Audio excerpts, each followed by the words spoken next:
अस्सलाम वालेकुम। मेरा नाम हफ़ीज़ हैदर है और मैं क्लिनिकल साइकोलॉजिस्ट हूँ। बाज़ दफ़ा ऐसा होता है कि जब हम जो है हर चीज़ को हाइलाइट करना शुरू कर दें, तो ज़िंदगी की किताब में हर चीज़ जो है कैप्शन की सूरत में सामने आना शुरू हो जाएगी और जो है वो हमें खुद भी नज़र आएगी, दूसरों को भी नज़र आएगी।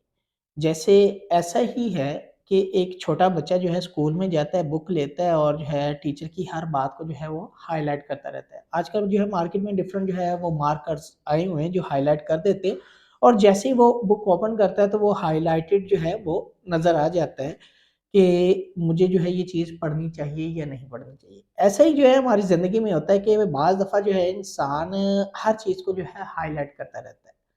कि ये भी चीज़ हाइलाइट हो गई, ये भी चीज़ और उसकी सारी ज़िंदगी में जो है हाइलाइटेड जो है चीज़ें नज़र आना शुरू हो जाती हैं और उसकी वजह से उसे कई बार जो है डिस्टर्बेंस को फेस करना पड़ता है। तो इसलिए जो है लाइफ़ में जो हाइलाइट चीज़ें होती हैं या हाइलाइटर हम इस्तेमाल करना शुरू हो गए हैं, उनको जो है थोड़ा-सा हमें जो है पीछे रखना पड़ेगा ताकि जो है हम ज़िंदगी में नई चीज़ों को सीख सकें। कुछ चीज़ें हमें जो है इनडायरेक्टली लाइफ़ में सबक देती हैं और कुछ जो है डायरेक्टली देती हैं।